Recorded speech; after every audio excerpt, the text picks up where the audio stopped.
Bien, vamos a arrancar. Vamos a conversar un poco. Disculpe todo el atraso, pero hubo que correr pasándonos a otra sala virtual. Eh, ¿Por qué? El tema de hoy es ¿por qué Costa Rica fue obligado a modificar su legislación sobre prevención y control del lavado de dinero? Las razones son muchas. Vamos a estar conversando de esos eventos anteriores.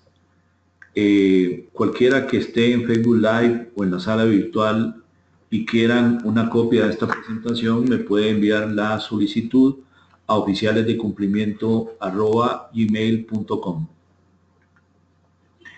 Quiero empezar haciendo un resumen, y antes del resumen, de nuevo una disculpa por haber tenido que, tenido que ponerlos a correr con el tema de pasarnos a otra sala virtual que no nos funcionó. Es un sistema que estoy tratando de probar y entonces pues siempre en las pruebas hay situaciones. Les recuerdo que lo estamos viendo también por Facebook Live y a ustedes que estamos en una sala virtual, así que voy a estar turnando mi comunicación visual con el frente de la computadora a donde están los compañeros que están en la sala virtual y con Facebook Live que lo tengo aquí en mi celular a mano izquierda. Agradezco mucho. Quien no me conoce, soy William Chinchilla Sánchez de San José de Costa Rica. Eh, Soy abogado y consultor en mercados financieros y de capitales. Soy experto en prevención y control de lavado de dinero y financiamiento del terrorismo. Y pues gracias al Señor he tenido la oportunidad de andar por diversos países conversando sobre estos temas. Y he tenido la oportunidad de fundar la zona especial número 8204, también oficialesdecumplimiento.com y nuestro programa para certificarse como experto o experta en prevención y control de lavado de dinero y financiamiento del terrorismo. Antes de seguir o de profundizar en el tema, quiero que hacer un recuento de los eventos legislativos que se han dado en Costa Rica en el tema del ordenamiento preventivo de lavado de dinero. En el año 98 podemos decir que Costa Rica se incorpora de manera oficial al sistema preventivo mundial de prevención de lavado de dinero. Era la expresión que se usaba en aquel tiempo. Se emite la ley número 7786, que se denominó Ley sobre Estupefacientes, Sustancias Psicotrópicas, Drogas de Uso No Autorizado. Esta ley empieza a regir, luego viene la actual ley 8204, que mantiene una nomenclatura diferente o que se le da una nomenclatura diferente. Entra a regir en enero del 2002. Este cambio legislativo integral, total, es impulsado por el tema de las Torres Gemelas. Pero dentro de este contexto hay eventos y hay algo importante que desde ya creo yo que va sembrando, va poniendo la semilla para que en estos tiempos las autoridades internacionales estén presionando a Costa Rica para que cambie, modifique, agregue, profundice su ordenamiento preventivo de lavado de dinero. Realmente estos eventos legislativos se dan en el año 1998, luego en el 2002, pero en ese tiempo, del año 1998 hasta el 2001 que se emite esta reforma y 2002 que inicia su aplicación, realmente el nacimiento, el desarrollo, la evolución y la consolidación de una cultura de prevención de lavado de activos no surgió en Costa Rica como debía, no surgió como debía y eso de alguna manera sembró para cosechar el peligro que hoy estamos cosechando.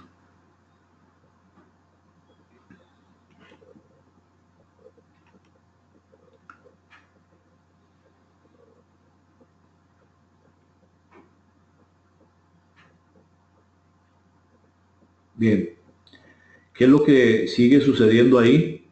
Lo que sigue sucediendo es que el sistema financiero costarricense evoluciona y, y se dan algunos eventos verdaderamente importantes respecto de lo que es el medio ambiente en el cual Costa Rica debe aplicar ese ordenamiento preventivo. El sistema financiero costarricense empieza a abrirse cada vez que un país se abre, cada vez que un país se integra a nuevas corrientes de negocios, todo lo que tiene que ver con tratados de comercio, de libre comercio, eh, la llegada de nuevos integrantes al sistema financiero costarricense. Todo eso tiene cosas muy buenas, pero también trae mayor riesgo. Cuando los negocios crecen, existe mayor posibilidad de que los negocios sean usados para lavar dinero. Cuando el sistema financiero se abre, pues también se abren las posibilidades de lavar dinero. Entonces, mientras el sistema financiero costarricense se va abriendo, también por un evento legislativo reciente, el manejo de las cuentas corrientes y fondos a la vista por parte de la banca privada también se profundiza, es decir, va creciendo. Va creciendo. Y bueno, usted sabe que las cuentas corrientes es una de los servicios que más busca el crimen organizado para incorporar el dinero sucio a la corriente del sistema financiero y luego poder hacer muchos negocios y consecuentemente lavar mucho dinero. También se da el hecho de que llegan al país corporaciones financieras transnacionales, empiezan a acercarse grupos financieros sumamente grandes, empiezan a comprar bancos privados costarricenses, bancos privados que habían crecido ahí poco a poco fueron absorbidos por grupos de diferentes nacionalidades y entonces traen su mente de negocios corporativos, traen su mente de contacto y de conexión con sus subsidiarias, agencias y sucursales fuera del país, traen todo lo que es la banca de corresponsalía, la banca corporativa, el manejo de grandes cantidades de dinero. Y entonces, desde el punto de vista financiero, pues el sistema vive un momento importante, un momento interesante, pero igualmente esa cultura de prevención de lavado de dinero aún no se daba. Aún no se daba y les voy a pedir que cualquier inquietud y cualquier pregunta la enviemos por el chat y las vamos a ver al final. Entonces, toda esta evolución del sistema financiero costarricense, claro que en principio es bueno, pero también trae aparejada una serie de riesgos, especialmente cuando no hay una consolidación de la cultura preventiva de lavado de activos.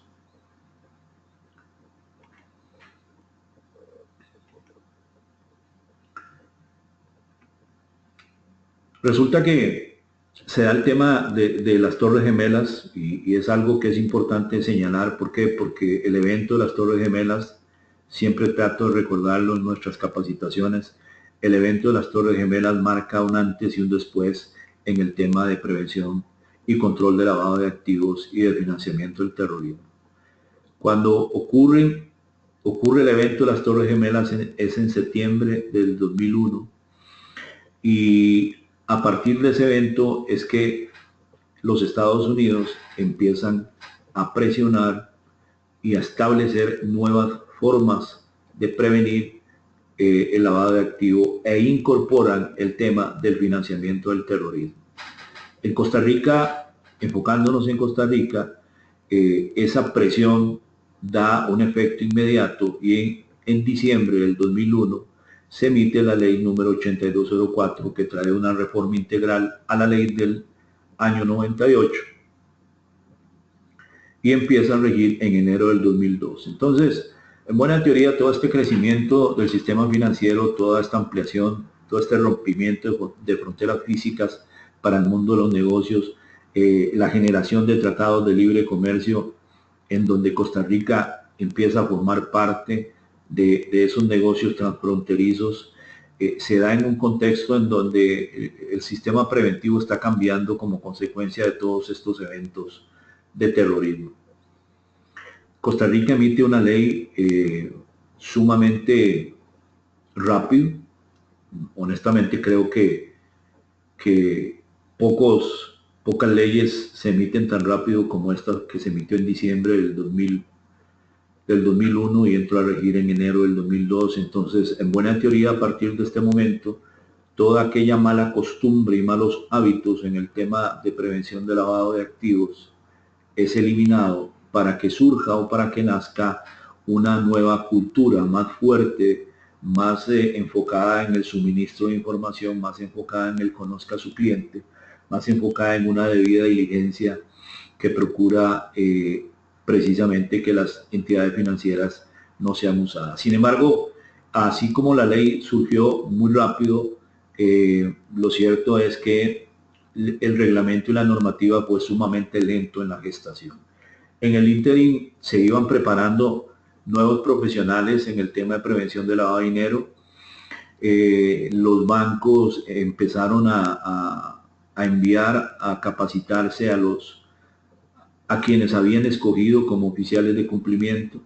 Eso en razón de que había una presión sumamente importante de los Estados Unidos para que todo Centroamérica, Latinoamérica, el mundo entero realmente pudiese cambiar su visión por una visión de hacer negocios, pero con prevención de lavado de activos. Entonces, los funcionarios o funcionarias escogidas para desarrollar la prevención de lavado, la estrategia de prevención de lavado de activos a nivel interno de las instituciones, es enviada a capacitarse. Se invierte dinero en ese sentido, pero no siempre el tema es fundamentalmente preparar a la gente, sino también el problema es la cultura, es decir, cada empleado de los grupos financieros que llegaron a Costa Rica estaba totalmente consciente de esta necesidad. El grupo corporativo tenía esa cultura de prevención de lavado de dinero, sí o no. Son cosas que realmente nos hacen pensar que en esos tiempos de inicio de la aplicación de esta legislación y en este nuevo contexto la cultura no había cimentado. Y creo que fuimos sembrando muchas de las cosas que hoy estamos cosechando y que no son muy positivas. El enfoque primero preventivo vino hacia los participantes típicos del sistema financiero. Realmente vino hacia ellos y lo cual era normal, ¿verdad? Lo cual era normal porque eran ellos primero los que tenían que iniciar ese proceso.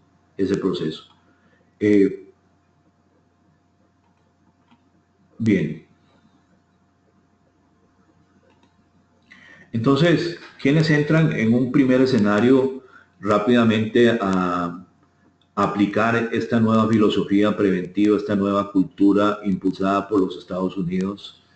Recuerden que en ese tiempo el Senado de los Estados Unidos hizo investigaciones sobre cómo se había financiado ese acto terrorista y bueno, la realidad es que pasó por todo el sistema financiero del mundo y pasó por todo el sistema financiero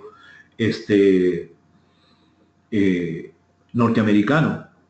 Le enseñaron a los Estados Unidos que su sistema preventivo no estaba funcionando. Entonces corrieron a poner parches. Acuérdense que emitieron la ley patriótica que incorporó una serie de principios que aunque quisieron incorporar en la legislación latinoamericana por el diferente sistema legislativo que tenemos y las diferentes características, ellos con el common law, nosotros con el derecho romano, se hacía un tanto difícil. Sin embargo, todo lo que se pudo en ese momento histórico se incluyó. Pero igual, con una ley muy bien estructurada, no se resuelven las cosas. No quiero decir que la ley del 2001 era algo especial, de perfección, no lo era.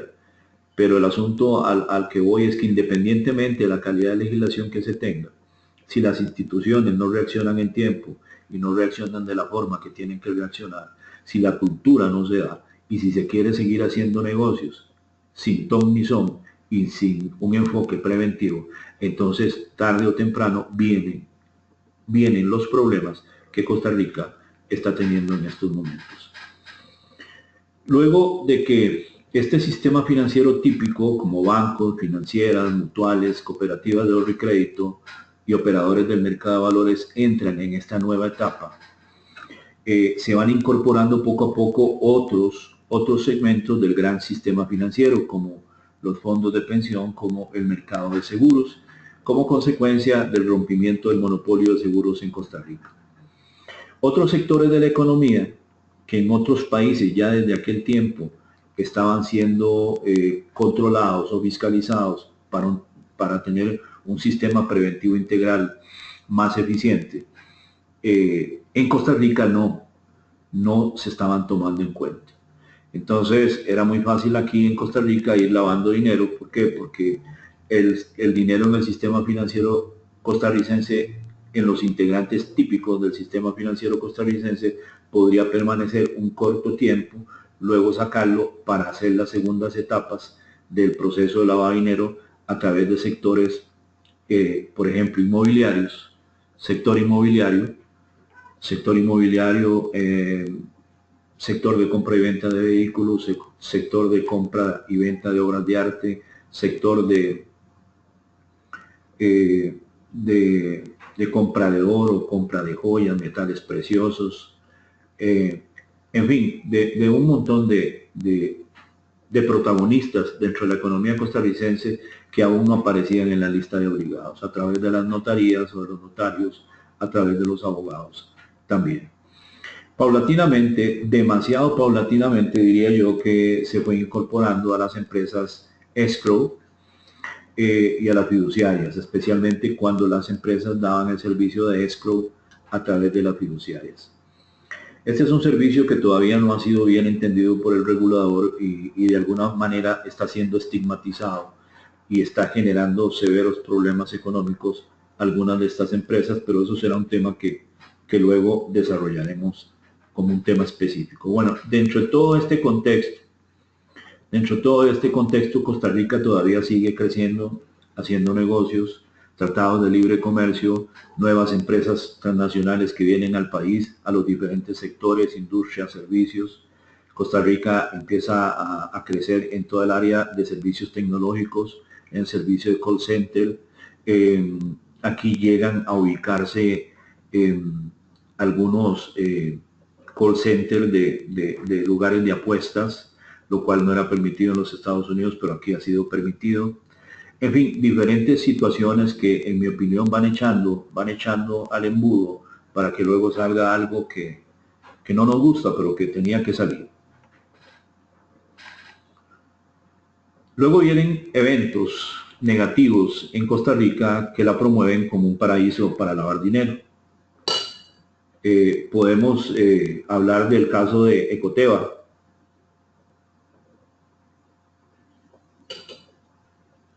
Recordemos, y los casos que voy a mencionar no son los únicos, son los que he escogido por este momento, pero no son los únicos. No son los únicos, hay casos muchísimo más también delicados, pero bueno, no había mucho tiempo como para citar todos.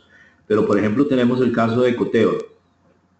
Con el Pura Vida costarricense empezaron a salir pues hasta caricaturas que hablaban de cómo el expresidente Toledo, el expresidente de Perú, vino a Costa Rica aparentemente traído por el señor primer vicepresidente de la República en ese tiempo, el señor Luis Lieberman. Lo contactó con profesionales en Costa Rica, lo contactó con el Banco Scotia para que desarrollaran, para que le dieran la posibilidad de constituir sociedades pantalla. En Costa Rica surge y venía surgiendo y ya se ha consolidado como un paraíso para constituir y para vender sociedades anónimas, lo cual al crimen organizado le gusta muchísimo. Entonces, eso iba machacando más en la llaga que ya se venía profundizando en esta úlcera del tema de lavado de activos. Y bueno, a través de todo este contacto que se hace para el expresidente de Perú, logra constituir en cuestión de días una sociedad anónima, mete a su, sacan ¿cómo se llama? A la señora que la constituye, entre comillas, que era la señora que hacía la limpieza en el bufete donde se constituyó, y al señor que también formaba parte de ella, que era el guarda, el señor de seguridad de ese lugar. Y entonces todo esto lo escarba y todo esto lo da a conocer no un medio de comunicación costarricense, sino que lo da a conocer un medio de comunicación de Perú, que vino a Costa Rica a buscar, hizo el estudio en el registro público, encontró la famosa Ecoteva y otras sociedades relacionadas con Ecoteva, encontró a esta señora y a este señor, y entonces los entrevistó y ellos pues obviamente estaban sorprendidos porque no sabían nada. Pero resulta que esta sociedad es trasladada luego a gente de confianza del señor Toledo. Se abre una cuenta en el Scotia de, según se dice, de más de 3 millones de dólares, y de ahí salen financiamientos para comprar los bienes inmuebles que se acusan en una denuncia que ya se está tramitando en Perú contra el señor Toledo. En Costa Rica, mientras tanto, se sigue hablando de la intervención del señor ex vicepresidente de la República. Y bueno, ¿qué es lo que estamos viendo ya aquí? El asomo de los PERS, de las personas expuestas políticamente como protagonistas de los últimos eventos de corrupción que ha habido en Latinoamérica. Bueno, tristemente todo esto sucede en Costa Rica, la sociedad se constituye en Costa Rica, el traspaso se da en Costa Rica, se abre la cuenta en Costa Rica, quien le ayuda aparentemente es el primer vicepresidente de la República en aquel tiempo, según las versiones que han sido publicadas, y bueno, resulta que se da todo esto, ¿verdad? Todo esto que aparece en esta imagen, y que usted la puede ver y la puede tener, si usted desea, me la puede pedir a oficialesdecumplimiento@gmail.com. Bueno, pero lo cierto es que todas estas malas noticias trascienden las fronteras, y Costa Rica empieza a hacerse mala propaganda como un paraíso para lavar dinero. Y así lo enfocan las instituciones externas, y claro que los organismos internacionales tienen oídos y tienen ojos, y van analizando y van dando, sin decir a Costa Rica, posiblemente sin decírselo, un monitoreo sobre su comportamiento en la cultura preventiva de lavado de dinero. Se da también el mayor caso de lavado de dinero a través de una empresa en internet, de una pasarela de pagos que se llamó Liberty Reserve, que quiso instaurar una moneda que se llamaba una moneda virtual que se llamaba LR. Esta sociedad se constituyó en Costa Rica siendo la cabeza de la idea un hombre que se naturalizó costarricense, y hizo un matrimonio simulado con una señora pues que vendía empanadas en el Tribunal Supremo de Elecciones, en las afueras del Tribunal Supremo de Elecciones, y ahí claro que evidenció ante las autoridades costarricenses que la industria de los matrimonios ilegales está haciendo daño ya a la imagen costarricense, porque es que los extranjeros venían, se naturalizaban y se casaban, o se casaban y se naturalizaban. Bueno, porque el pasaporte costarricense, Costa Rica tiene o ha tenido históricamente una buena marca, y entonces no es lo mismo tener un pasaporte costarricense que un pasaporte húngaro, un pasaporte ruso, un pasaporte colombiano o mexicano.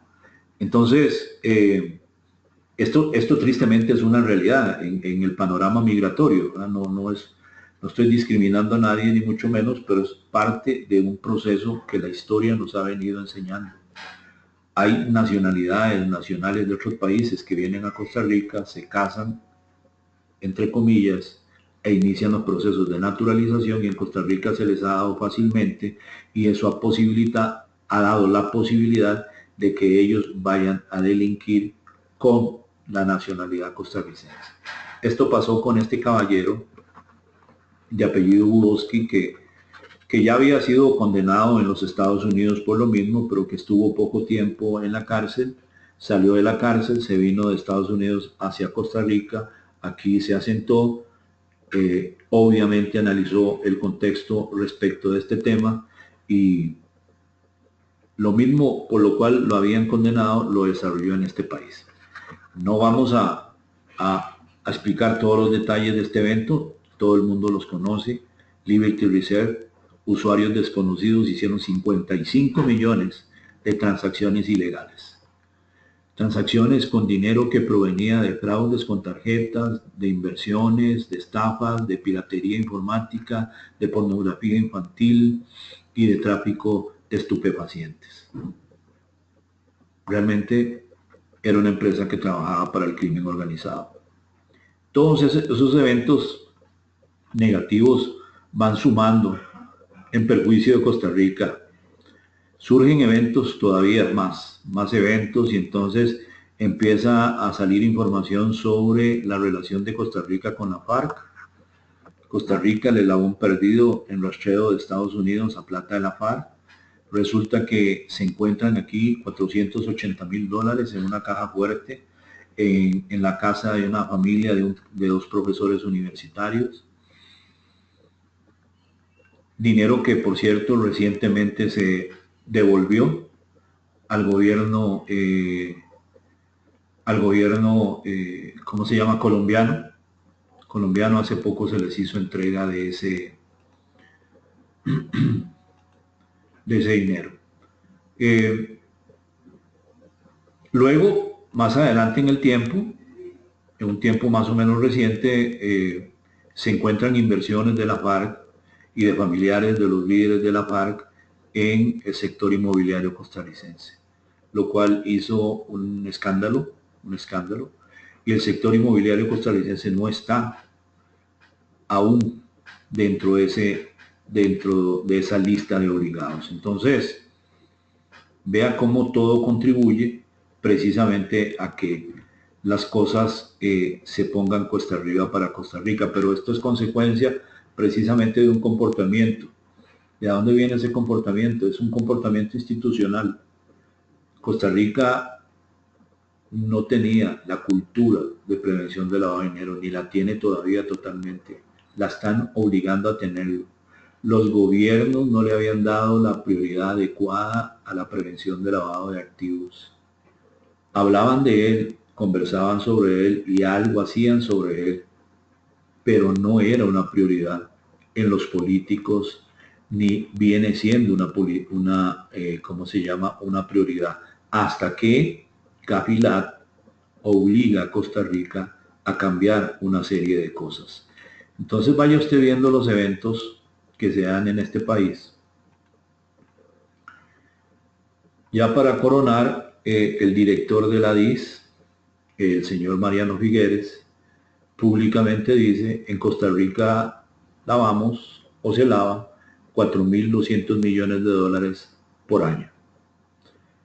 Se publica en los medios de comunicación, el gobierno norteamericano ratifica eso, y entonces todavía saca informes y saca noticias diciendo que Costa Rica no es capaz aún de controlar el tema de la prevención del lavado de dinero. Estados Unidos empieza a presionar los organismos internacionales como Gafi y Gafilat, concretamente al que pertenece Costa Rica. Se preocupa, sin decirlo, se preocupa porque ya eran demasiadas las noticias, y entendiendo que Costa Rica, junto con todo el istmo centroamericano, es un pasadizo para la droga, aumenta eso la preocupación, pero además el fenómeno de que otros delitos son generadores de riqueza y que se están viendo explotar en otros lugares, y que Costa Rica no lo estaba tomando en cuenta. ¿Qué es lo que sucede? Entonces, resulta que el Gavilat se viene y hace una visita de las que suele hacer a los países para realizar una evaluación mutua y viene del 19 al 30 de enero del 2015. En estos procesos de revisión se reúne con las autoridades y con los diferentes sectores en este país y luego hacen un informe, como suelen hacerlo ellos, un informe que aquí lo tengo, es este le sale ahí al revés, Gavilat, informe de evaluación mutua de la República de Costa Rica, son, déjeme ver, 176 páginas de este informe. Igual si usted lo desea me lo puede pedir a oficialesdecumplimiento@gmail.com y yo se lo envío, pero voy a empezar a mencionarle algunas de las conclusiones a las que ellos llegaron, porque esta es la antesala precisamente del corre-corre de las autoridades costarricenses. No puedo tocar todo el libro, he tratado de ser exhaustivo para que podamos entenderlo, ¿verdad? Deme un segundito nada más para que volvamos a hablar de este asunto.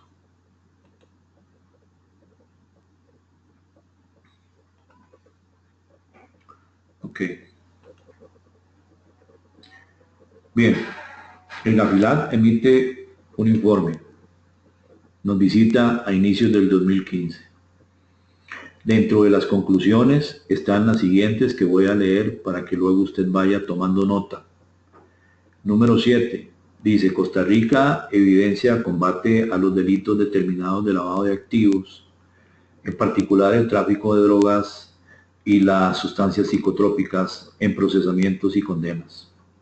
En lo que se refiere al delito de lavado de activos, se entiende que se da prioridad a los procesamientos y condenas vinculados al narcotráfico, siendo pocas las iniciativas identificadas para el combate del lavado de activos proveniente de otra clase de delitos determinantes, incluso en modalidades delictivas que fueron identificadas en el Diagnóstico Nacional de Riesgo de Lavado de Activos y Financiamiento del Terrorismo de Costa Rica, como amenazas de lavado de activos, por ejemplo, trata y tráfico de personas, fraude, falsificación y piratería de productos, evasión tributaria, etc.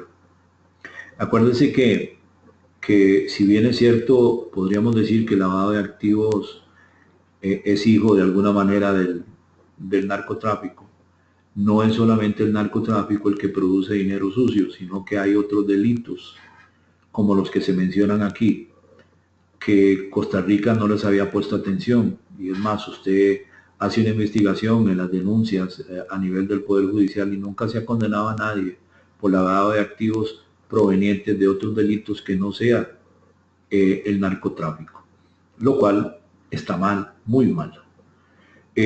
La gran mayoría, número 8, la gran mayoría de los bienes decomisados y comisados en el país son provenientes de casos relacionados al narcotráfico y en el caso de lavado de activos, de actividades que tienen el propio tráfico de drogas como delito determinante. Adicionalmente, se cuenta con un sistema de administración de bienes que provee facultades para gestionarlos y disponer de los mismos. Es lo que estoy diciendo. Número 9. El país ha manejado distintos mecanismos para realizar la repatriación, repartición y de restitución de bienes o activos. No obstante, las iniciativas para la utilización de dichos mecanismos deben ser incrementadas, de manera que el país pueda tener una eficiente y efectiva actuación en casos que necesiten de esfuerzos compartidos entre las autoridades nacionales y de los demás países cooperantes.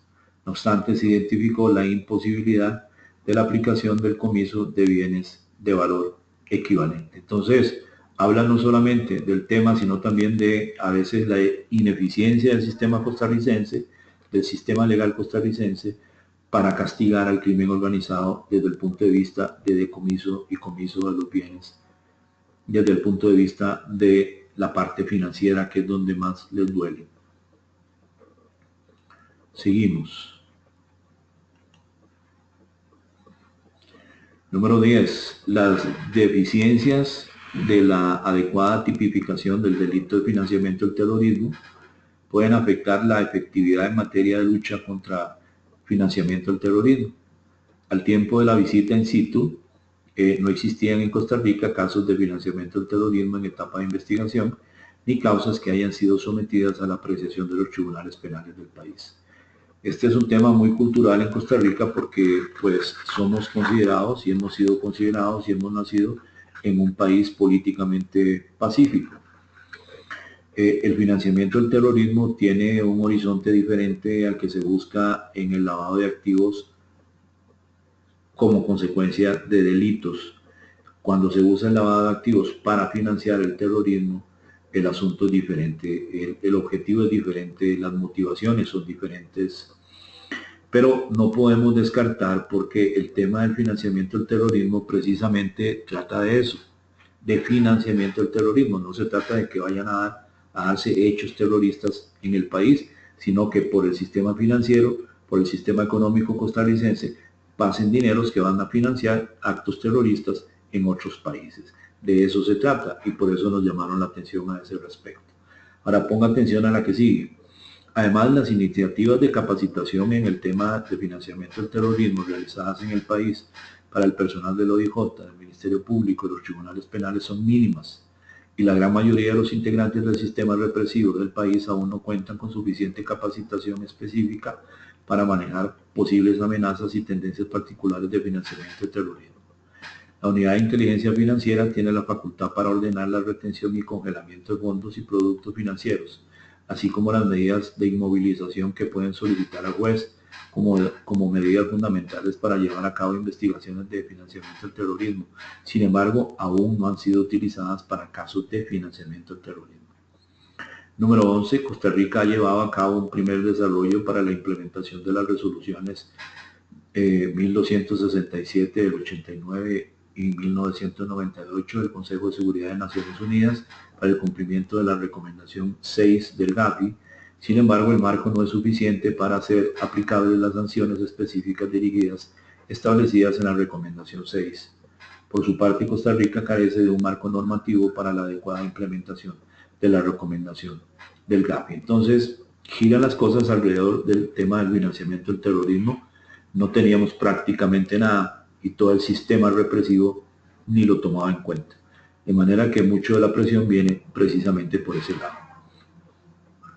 La número 12 dice: las instituciones financieras del sistema financiero son conscientes de la naturaleza y el nivel de los riesgos de lavado de activos y financiamiento del terrorismo propios del sector y en general poseen políticas, procedimientos apropiados para mitigar y controlar estos riesgos. Sin embargo, no se observa ese nivel de comprensión de riesgos en las APNFD. Estas son precisamente las actividades de profesionales no financieras, pero designadas, es decir, actividades profesionales que no son financieras, pero que podrían ser usadas para lavar dinero, por ejemplo, abogados, notarios públicos, sector inmobiliario y otros. En particular, dicen ellos, oiga bien, en particular son de preocupación el mercado de bienes raíces y el de la construcción. Asimismo, se resalta la falta de entendimiento y compromiso por parte de los abogados, quienes requieren una mayor sensibilización de las normativas de prevención de lavado de activos y control de financiamiento del terrorismo del país. La número 13 dice: el enfoque basado en riesgo de lavado de activos y financiamiento del terrorismo de la superintendencia se encuentra en distintas fases de desarrollo. Algunas superintendencias lo están implementando en sus procesos de supervisión de manera generalizada y otras están en dicho proceso en el corto o mediano plazo. Las superintendencias han impuesto escasas sanciones pecuniarias. Es cierto, las superintendencias realmente aquí, quizás recordamos uno o dos casos hace bastantes años donde se sancionaron entidades financieras por incumplimiento del ordenamiento preventivo de lavado de activos. Pero no hay una habitualidad en esa línea y no es porque no se cumpla, es que sencillamente creemos que no se ha sentido la suficiente fuerza legal para poderlo hacer. El tema del enfoque basado en riesgo es algo que ya se está curando, pero pero aquí se llama la atención a las superintendencias porque han sido lentas en ese proceso y en esa implementación de la regulación. Y si el regulador no lo dice, entonces el regulado no lo va a hacer. Esa es un poco la cadena de ineficiencia que se dio en el sistema costarricense. Número 14, por lo que respecta a las actividades profesionales no financieras designadas.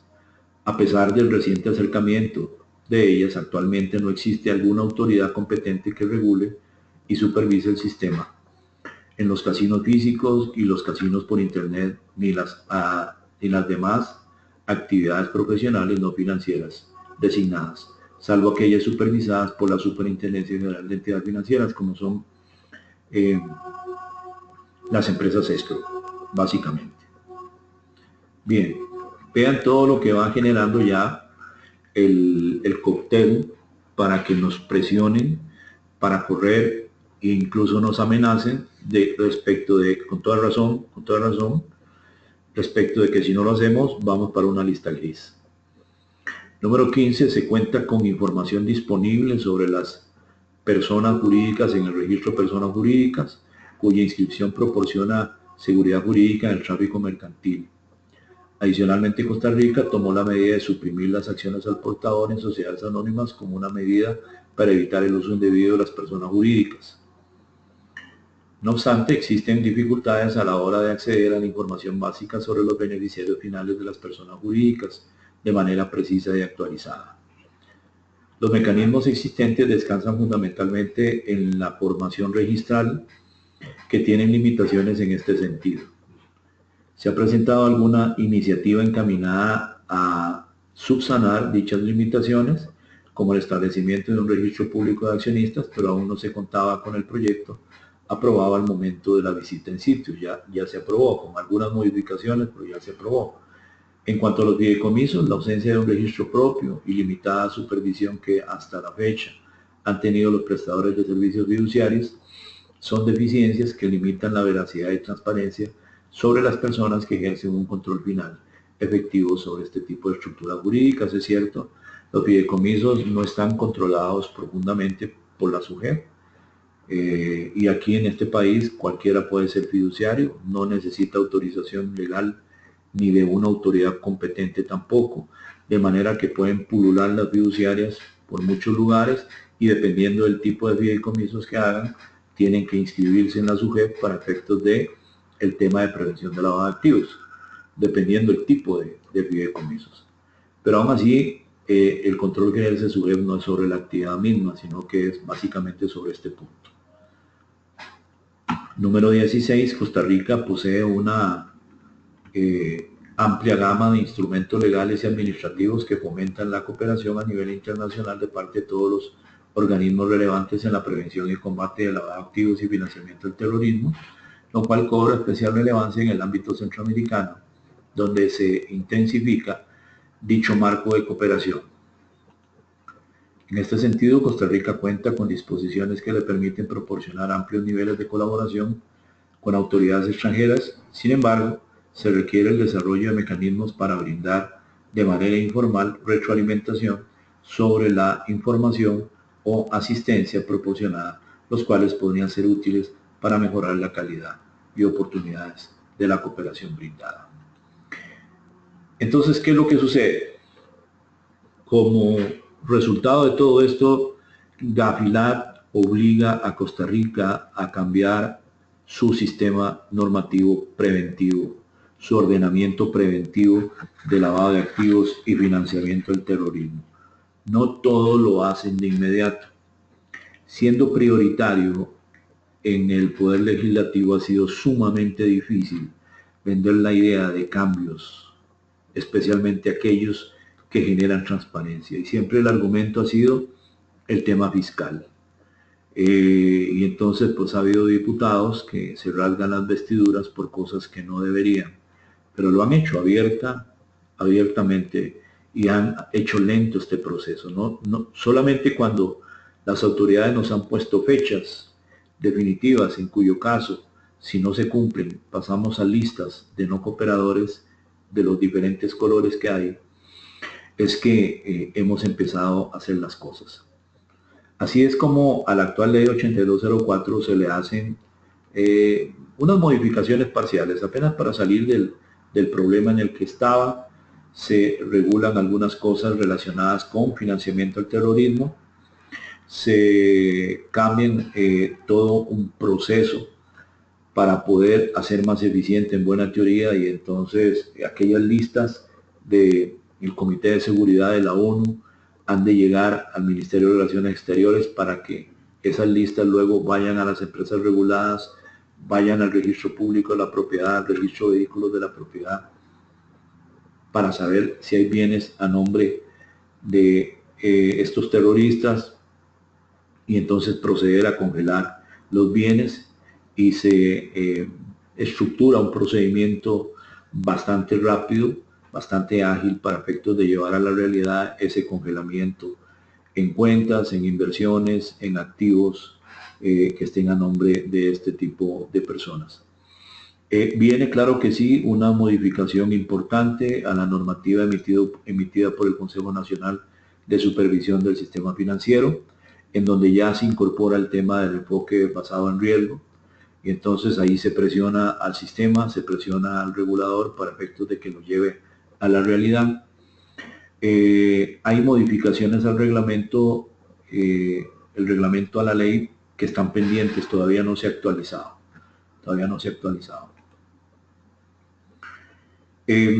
A la par de eso, también hubo una promulgación de la ley número 9416, que se llama Ley para mejorar la lucha contra el fraude fiscal, que es ahí a donde se centraliza, a donde se crea un, ¿cómo se llama?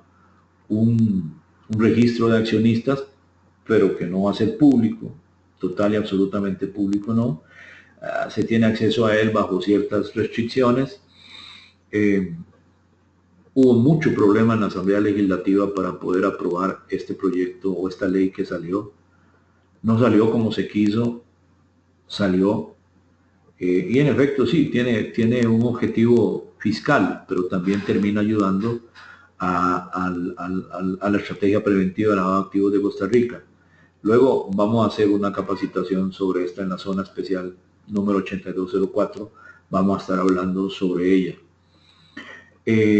También en el año 2015 se redacta un proyecto, el proyecto de ley número 19.951, para modificar varios artículos de la ley número 8204, que tienden a facilitar la incorporación de las APNBs a todo el sistema preventivo de lavado de dinero, todo lo que son abogados, notarios, los sectores de casinos más formalmente, los sectores inmobiliarios, los sectores de la construcción, y en fin, todos los sectores que hemos visto que eran preocupación del GAFILAT en esa reforma que se está manejando a nivel de Asamblea Legislativa.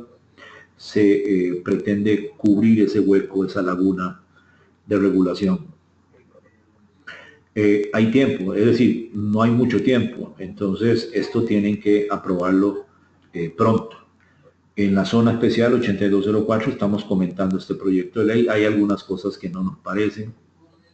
Se están creando unidades especializadas en el tema de lavado de activos, fortaleciendo a la UIF, lo cual me parece muy bien, pero también se crea un área en el Ministerio de Hacienda y otra área en la SUGEP. Eso va a generar un conflicto de competencia sumamente grave, eso estoy seguro, porque en Costa Rica no hay la coordinación institucional no es eficiente. Entonces ya yo visualizo discusiones respecto de a quién le toca esto y a quién le toca aquello. Pero bueno, por ahí va el proyecto. ¿Qué va a traer todo esto? Bueno, va a traer una actualización del ordenamiento preventivo, una actualización integral, más reformas a la ley, más reformas a la normativa y más reformas al reglamento de la ley. Posiblemente vayan a existir nuevas funciones para los organismos que hoy están participando en el sistema preventivo. Esto va a requerir de una mayor capacitación para todos ellos. Se va a ampliar la lista de obligados. Los reguladores van a tener que controlar y fiscalizar a más a más protagonistas u operadores de los sistemas económicos en Costa Rica, pero el control va a ser más integral y el sistema preventivo y la estrategia preventiva en Costa Rica va a ser más integral. La lista definitivamente de obligados va a crecer. Va a crecer esa lista de obligados y entonces vamos a tener que estar atentos porque los clientes de determinadas instituciones hoy en día, a los cuales no se les pide ningún tipo de información, la van a tener que dar. ¿Cómo lo van a hacer? Es algo que vamos a estar viendo a futuro. Porque, por ejemplo, ¿cómo va a ser el sistema preventivo de un abogado? Tiene que haberlo, porque está probado que los señores que lavan dinero buscan la asesoría de los abogados. Tenemos la posibilidad de ser participantes en esos procesos. Cuando somos asesores y tenemos clara la asesoría, pues no va a haber problema, pero cuando empezamos a generar la comisión del delito, ahí hay problema. Igual con los notarios públicos, como instrumentos legales para realizar una serie de negocios. Eso es muy importante. La labor que hace el notario público es sumamente importante. En muchos países, muchos procesos de lavado de dinero se ha dado gracias a la información que las notarías públicas generan. Esto para ponerle algunos casos, el tema de la construcción, de los desarrollos inmobiliarios. Este país está lleno de desarrollos inmobiliarios y no todos están ocupados. El origen de esos fondos que los financian, de dónde vienen, de quién son. El sector construcción tiene que acostumbrarse a que va a estar controlado, a que va a estar fiscalizado y debería de empezarse a preparar desde ya y no evadir ese control que al final de cuentas es necesario. Igual con las joyerías, igual con aquellas industrias, aquellos negocios que compran y venden oro, venden metales preciosos, obras de arte, todo eso va a venir. Esto es a grandes rasgos lo que les quería mencionar respecto de por qué fue que Costa Rica fue obligada a cambiar su sistema preventivo de lavado de dinero. Antes de terminar, quiero comentarles, porque algunos me lo han adelantado, respecto de la zona especial número 8204, que es, rápidamente le cuento que es una zona virtual, un servicio virtual que hemos creado. Está dirigida a los oficiales de cumplimiento, a los abogados, notarios, expertos en prevención y control de lavado de dinero. Está pensado en el que desarrolla sus actividades en Costa Rica, entonces puede ser el costarricense que trabaja aquí en Costa Rica o puede ser el oficial de cumplimiento que vive fuera de Costa Rica pero que pertenece a una empresa que tiene sus subsidiarias, agencias o sucursales en Costa Rica, entonces le puede ayudar mucho a ese oficial de cumplimiento.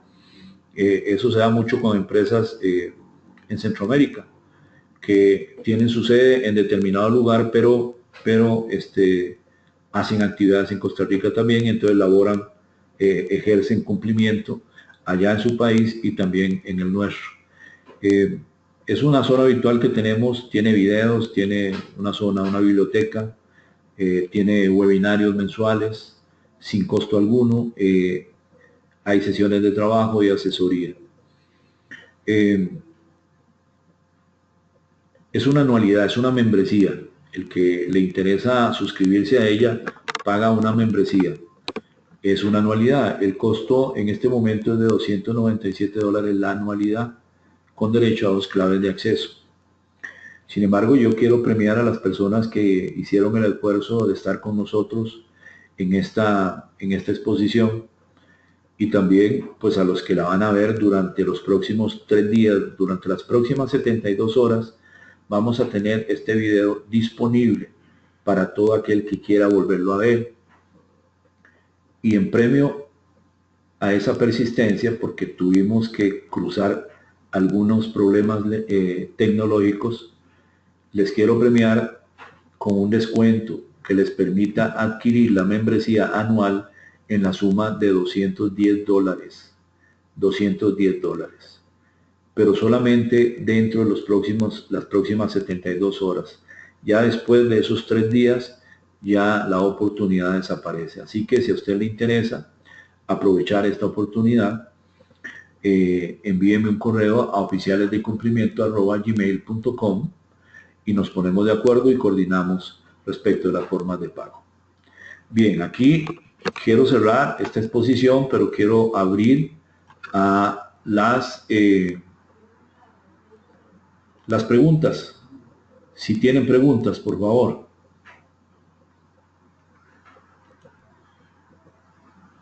Si hay alguien que tenga preguntas, me las puede poner en el chat.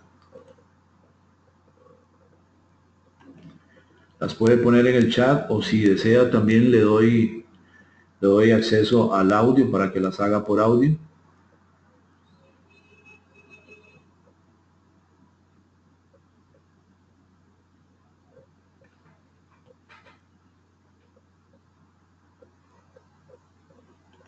Bien, si no hay nadie que tenga consultas sobre el tema, si hay alguien que quiera hacerlas por medio de correo electrónico, ya sabe a cuál correo se puede comunicar conmigo. Usted que me vio en Facebook Live puede enviármelas a oficialesdecumplimiento@gmail.com o puede enviármelas por el correo de Facebook y con mucho gusto las atendemos. Les recuerdo también que tenemos nuestro programa para certificarse como experto en prevención y control de lavado de dinero. Tenemos un programa muy interesante y a precios muy accesibles, incluso de pagos mensuales, igual que usted lo hace en un instituto, igual que lo hace en la universidad. Entonces, si quiere información, desea información, puede enviármela también a pedir a oficialesdecumplimiento@gmail.com. Si tiene alguna pregunta usted aquí en el chat también la puede hacer en este momento por Facebook Live, o bien estoy revisando, y si no, pues vamos a terminar aquí. Quiero agradecerle muchísimo a todos los que han estado presentes hoy con nosotros, a Katia, a Katy, a María, a Marielos, a Nancy.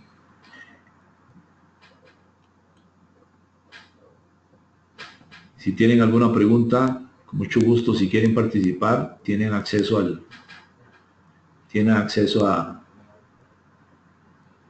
al audio.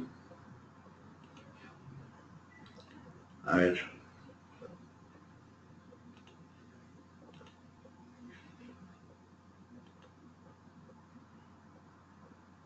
Bien. Bueno, no va a haber preguntas, entonces déjeme ver un segundo aquí. Déjeme ver aquí.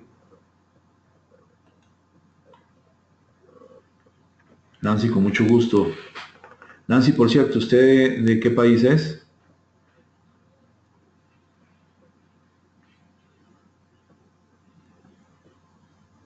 De Guatemala. Muy bien, Nancy.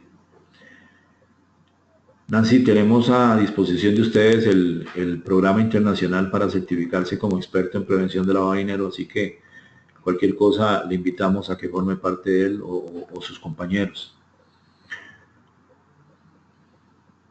Bien, aquí vamos a dejar la exposición de hoy. Recuerden que la próxima semana, muy bien Nancy, ahí lo espero el correo, la próxima semana vamos a tener otro webinario relacionado con el tema que había creado mucha expectativa, es si es legal y si es conveniente al sistema preventivo de lavado de dinero el cerrar cuentas a los clientes. Vamos a estar hablando sobre el tema y estoy seguro que va a ser sumamente importante para todos. Que Dios los bendiga, que la pasen muy bien. Hasta pronto.